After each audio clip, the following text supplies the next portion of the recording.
26 വർഷത്തെ വിശ്വാസം, ലക്ഷക്കണക്കിന് സന്തോഷകരമായ ദാമ്പത്യങ്ങൾ. കല്യാണം എന്നാൽ കേരള മാട്രിമോണി തന്നെ. ഇതൊരു പാർട്ടിയുടെ സംഘടനയല്ല. പാർട്ടി സംഘടനയിൽ ഇരിക്കട്ടെ, എന്തിനാണ് ആ പാർട്ടിക്കാർ? അവരാരും അമ്മയിലെ അംഗങ്ങളല്ല. അവരുടെ ഒരു കാര്യത്തിൽ നമ്മൾ പോയി ഇടപെടാറുമില്ല, അല്ലേ? അതിൽ ചിലപ്പം നടന്മാരോ നടികളൊക്കെ അവരുടെ മെമ്പർഷിപ്പ് എടുത്ത് കാണും. അത് അവരുമായിട്ട് സംസാരിക്കട്ടെ. ഈ ഓർഗനൈസേഷനിലെ അംഗങ്ങളല്ലാത്ത പാർട്ടിക്കാരെന്തിനാണ് ഞങ്ങൾക്ക് വേണ്ടി സംസാരിക്കാൻ വരുന്നത്? ഞങ്ങൾക്ക് തീർക്കാമല്ലോ. ഇപ്പോൾ ഒരു CPM-ൻ്റെ നേതാവ് മമ്മൂക്ക ആയാലും ഇന്നസെൻ്റ് അങ്കിൾ ആയാലും CPM-ൽ അവർക്ക് പ്രശ്നങ്ങൾ വന്നപ്പോൾ ഏതെങ്കിലും നേതാക്കൾ വന്ന് അവർക്ക് വേണ്ടി സംസാരിച്ചിട്ടുണ്ടോ? ഇല്ലല്ലോ. ഇത് കേരളത്തിലെ 2-3 നേതാക്കന്മാർ വന്ന് ഇവർക്ക് സപ്പോർട്ട് ചെയ്യുമ്പം എല്ലാവർക്കും ഡൗട്ടാണ് വരുന്നത്. കാരണം ദൈവത്തെ ഓർത്ത് അമ്മ എന്ന് പറഞ്ഞ ഓർഗനൈസേഷൻ ഒരുപാട് വയസ്സായ ആൾക്കാർക്ക് എന്താ പറയണത്, കൈനീട്ടം അല്ലെങ്കിൽ അവർക്ക് മരുന്ന്, ഇൻഷുറൻസ് കിട്ടുന്നൊരു കാര്യമാണ്. ഞങ്ങളുടെയൊക്കെ ഏറ്റവും വലിയൊരു സ്വപ്നമാണ് വയസ്സായവർക്ക് അല്ലെങ്കിൽ ആരുമില്ലാത്തവർക്ക്. നമുക്കറിയാം TP മാധവൻ അങ്കിൾ മരിച്ചത് എവിടെ കിടന്നാണെന്ന്, അല്ലേ? അപ്പം അത്രയും വലിയ കലാകാരന്മാർ, വളരെ സങ്കടത്തോടെയാണ് ഞാൻ പറയുന്നത്, അത്രയും വലിയ കലാകാരന്മാർ ഒരു എന്താ പറയുക, ഞാൻ അത്ര ഇമോഷണൽ ആവുന്നതല്ല, ഒരു ഗാന്ധി ഭവൻ അല്ലെങ്കിൽ അനാഥാലയത്തിൽ മരിക്കുമ്പം ഞങ്ങളുടെയൊക്കെ ലാലേട്ടൻ്റെ ഒക്കെ വലിയൊരു സ്വപ്നമാണ് ഞങ്ങൾക്ക് അമ്മ എന്ന് പറയുന്ന ഗവൺമെൻറ് നമുക്ക് സ്ഥലം എന്ന് തരാൻ പറഞ്ഞിട്ട് പോലും അതിന് മുൻകൈയെടുക്കാൻ ഇവർ വരുമ്പോഴെങ്കിലും അത് ചെയ്യുമെന്നാണ് വിചാരിച്ചത്. ഞങ്ങൾക്കൊരു അമ്മ എന്നൊരു വീട് വരുമ്പോൾ ആരുമില്ലാത്തവർക്ക് അല്ലെങ്കിൽ മക്കൾ നോക്കാനില്ലാത്ത കലാകാരന്മാർക്ക് ഒരു വീട് ഞങ്ങളുടെ സ്വപ്നമാണ്. സത്യമാണ്. മനുഷ്യന് എന്താണ് നാളെ സംഭവിക്കണമെന്ന് അറിയില്ല. ഈ പാവമൊക്കെ ഇവരെവിടെ കൊണ്ട് വെക്കും? എവിടെ കൊണ്ടാണ് വെക്കാൻ പോകുന്നത്? ഞാൻ ഇത്ര ഇമോഷണൽ ആവുന്ന ഒരാളല്ല. കാരണം പലവരുടെയും കണ്ണുനീര് കാണുകയാണ്. പക്ഷെ അവരൊക്കെ നിസ്സഹാവസ്ഥയാണ്. അവർക്കൊന്നും ഇവരെ എന്താ പറയുന്നത്, ഇവരുടെ അടുത്ത് പോരാടാനുള്ളൊരു കരുത്തില്ല.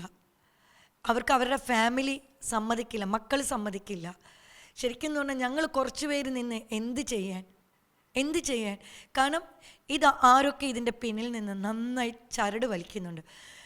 ഈ ദൈവത്തെ ഓർത്ത് ഞാൻ സമൂഹത്തിൻ്റെ അടുത്ത് പറയണം, നിങ്ങൾ സത്യം അറിയാതെയാണ് നിങ്ങൾ ഇതിലെ പലരെ വലിച്ചു കീറുന്നത്. സത്യം അറിയുന്നില്ല, സത്യമാണ്.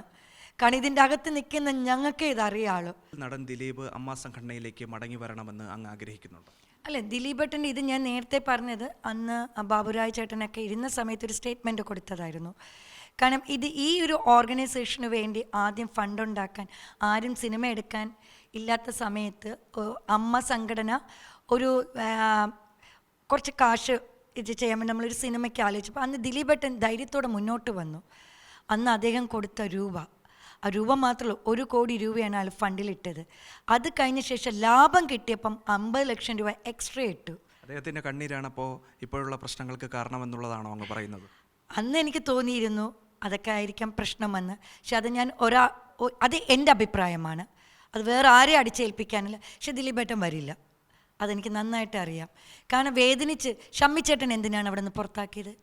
ഷമ്മി തിലകനെ നമ്മുടെ കുടുംബത്തിലൊരു പ്രശ്നം വരുമ്പം നമ്മളെ വീട്ടിൽ നിന്ന് ആ വ്യക്തിയെ പുറത്താണ് ആക്കുന്നത്, അല്ലല്ലോ. എന്തിനാണ് ഷമ്മിച്ചേട്ടനെ പുറത്താക്കിയത്? അങ്ങനെ സുമാരൻ അങ്കിൾ എത്ര പേരെയാണ് പുറത്താക്കിയിട്ടുള്ളത്?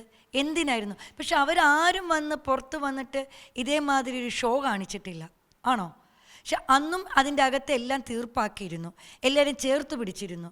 ഇന്നെന്താണ് നടക്കണമെന്ന് എനിക്ക് പോലും മനസ്സിലാവുന്നില്ല. ഇതിൻ്റെ പിന്നിൽ വളരെ ഒരു അജണ്ടയുണ്ട്, ഒരു പവർ ഗ്രൂപ്പ് നമ്മുടെ പ്രസിഡൻ്റിൻ്റെ ബാക്കിലുണ്ട്. അല്ലാതെ പ്രസിഡൻറ്റ് ഇത്രയും വന്ന് നിൽക്കില്ല. ആരൊക്കെ ഇതിൻ്റെ പിന്നിലുണ്ട് അത് ഉറപ്പാണ്. താമസിക്കാതെ അത് അറിയാൻ പറ്റും. പവർ ഗ്രൂപ്പിനെതിരായിട്ടാണ് തൻ്റെ പോരാട്ടം എന്നുള്ളതാണ് ശ്വേതാ മേനോൻ വ്യക്തമാക്കുകയും ചെയ്യുന്നത്. ഇതാരാണ് ഈ പവർ ഗ്രൂപ്പ്? സിനിമയിൽ അങ്ങനെ ഒരു പവർ ഗ്രൂപ്പ് ഉണ്ടോ? അങ്ങനെ പവർ ഗ്രൂപ്പ് ഉണ്ടെങ്കിൽ അതിൽ പെടുന്ന താരങ്ങൾ ആരായിരിക്കും? ഇല്ല, പവർ ഗ്രൂപ്പ് ഒന്നുമില്ല. അത് ശ്വേതാ മേനോൻ ഉണ്ടാക്കിയല്ലേ. ശ്വേതാ മേനോനാണ് പവർ ഗ്രൂപ്പിൻ്റെ ഹെഡെങ്കിലോ, ഹെഡ് വേറെ ആരെങ്കിലോ? പവർ ഗ്രൂപ്പ് ചരട് വിളിക്കുന്ന ശ്വേതാ മേനോനാണെങ്കിലോ? അവർക്ക് പവർ ഗ്രൂപ്പ് ഉള്ളത് കൊണ്ടല്ലേ, ഞങ്ങളാരും പറയുന്നില്ലല്ലോ, ഇവർ പറയാൻ തുടങ്ങിയപ്പോഴല്ലേ. കാരണം പവർ ഗ്രൂപ്പാണെങ്കിൽ അവരുടെ പിന്നിൽ ഇത്ര ആൾക്കാർ വരുമോ? സത്യമില്ല, നീതിയില്ലാത്ത അവരുടെ ബാക്കിൽ ഇത്ര ആൾക്കാർ വരുമോ? ഞാൻ രാജിവെക്കുന്നു, ഞാൻ അങ്ങനത്തെ രാജിവെക്കുന്നു, തെറ്റായാലും ശരിയായാലും ആ നിലപാടിൽ ഉറച്ചു നിൽക്കാത്ത എന്താണ്? ആ ഉറച്ചു നിൽക്കാത്ത ഒരു വ്യക്തി പറയണത് എങ്ങനെ നമ്മൾ വിശ്വസിക്കും? ഈ കാലഘട്ടത്തിൽ. കാരണം മാറി മാറി മാറി കാര്യങ്ങൾ പറയണം. ഇന്ന് പറയുന്നതല്ല നാളെ പറയണത്, നാളെ പറയുന്നതല്ല മറ്റന്നാളെ പറയുന്നത്. കൂടെ നിൽക്കുന്ന അടുത്ത് ചേർത്ത് നിർത്തിയ സുഹൃത്തുക്കളെ ഒറ്റുന്നു. അപ്പം ആരാണ് ഈ പവർ ഗ്രൂപ്പ്? അവരല്ലേ. അല്ലാതെ 4-5 പേര് ഇപ്പുറത്ത് നടക്കുന്നവരെ എങ്ങനെ പവർ ഗ്രൂപ്പ് എന്ന് പറയും? എങ്ങനെ പറയും? കാരണം ആരെയും എന്തും പറയാം. എൻ്റെ പിന്നിൽ അല്ലെങ്കിൽ എൻ്റെ കൂടെ കുറേ പേരുണ്ടെന്ന ആ ഒരു ആത്മവിശ്വാസത്തിലാണ് അവർ ഈ കളി കളിക്കുന്നത്. എന്തുകൊണ്ടാണ് ലക്ഷ്മിപ്രിയ അംഗത്തെ രാജിവെച്ചു അല്ലേ? ശ്വേത ചേച്ചി അംഗത്തെ രാജിവെച്ചപ്പം ഇപ്പം വേറൊരാളാണ് ഈ അംഗത്വം ലക്ഷ്മിപ്രിയ രാജിവെച്ചിട്ടുള്ളത്. ലക്ഷ്മിപ്രിയ ഇപ്പം എത്ര പോസ്റ്റായിട്ട് വന്നാണ്, എത്ര തെറിയായിട്ട് വന്നാണ്. എവിടെ പോയി ഇപ്പോൾ ലക്ഷ്മിപ്രിയ? എവിടെ പോയി അല്ലേ? അപ്പം അൻസിബയ്ക്കെതിരെ ഇത്രയും മേച്ചളമായ ലക്ഷ്മിപ്രിയയെ കൊണ്ട് ആരാണ് സംസാരിപ്പിച്ചത്? എന്തിനാണ്? ഇവിടെ മുസ്ലിം ആയാലും ക്രിസ്ത്യൻ ആയാലും ഹിന്ദു ആയാലും ഭൂമിയിൽ ഒരു വ്യക്തി വരുമ്പം പിന്നെയാണ് മനുഷ്യൻ മതങ്ങളെ ആക്കുന്നത് അല്ലേ?